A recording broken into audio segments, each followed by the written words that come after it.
شیخ میرا سوال یہ تھا کہ میرا فی الحال جو میرا کاروبار ہے وہ چائے اور گٹکا سگریٹ یہ جو بھی چیزاں ہیں، تو وہ چیزاں بیچے تو گٹکا سگریٹ جو بیچے تو چائے بکری.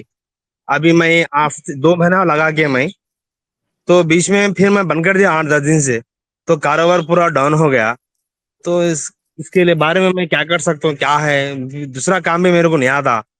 ابھی چھوڑ دوں گا تو پھر دوسرا کام کاروبار کرنے کے لیے میرے پاس مطلب اتنا کچھ ہے بھی نہیں، اور دوسرا کام میں کر بھی نہیں سکتا.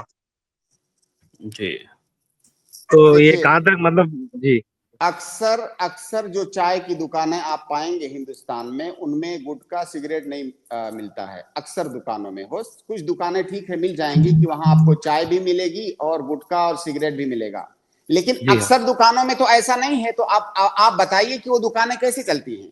چائے کی وہ دکانیں جہاں پر حرام چیزیں نہیں بیچی جاتی ہیں، وہ دکانیں کیسے چلتی ہیں؟ ویسے انشاءاللہ آپ کی بھی دکان چلے گی.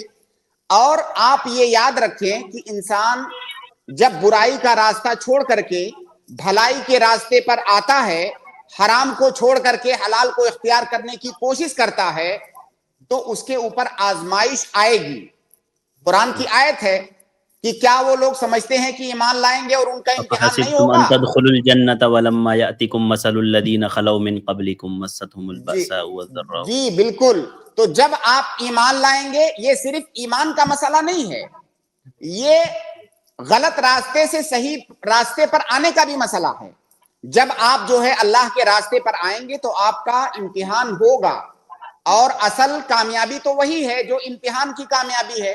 تو ہو سکتا ہے آپ کو اس حرام کو چھوڑنے کے بعد کچھ دنیاوی مشکلات آئیں، کچھ اقتصادی مشکلات آئیں، آپ کی تجارت میں تھوڑا سا بظاہر نقصان ہو، لیکن آپ یہ یقین رکھیں، میں آپ کو یقین دلاتا ہوں کہ انشاءاللہ اگر آپ اس حرام کو چھوڑ کر کے حلال کمائیں گے، 100 کی جگہ پر 10 کمائیں گے، اس 10 میں اللہ رب العالمین اتنی برکت دے گا کہ جو کام آپ 100 سے نہیں کر سکتے تھے وہ 10 سے کر سکیں گے.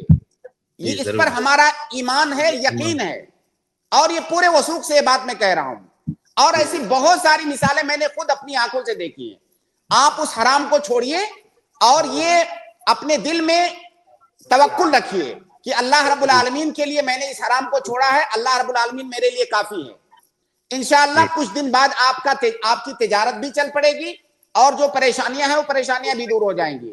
شیطان دراصل انسان کو فقر سے ڈراتا ہے، جیسا کہ قرآن کی ایک آیت ہے.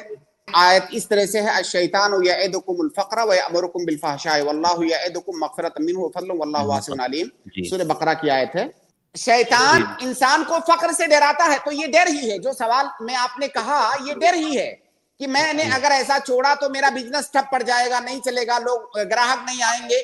یہ شیطان کی جانب سے ہے. آپ حرام کو چھوڑ دیجئے، انشاءاللہ جو ہے حلال کے راستے میں کفایت ہے آپ کے لیے، وہ آپ کے لیے کافی انشاءاللہ.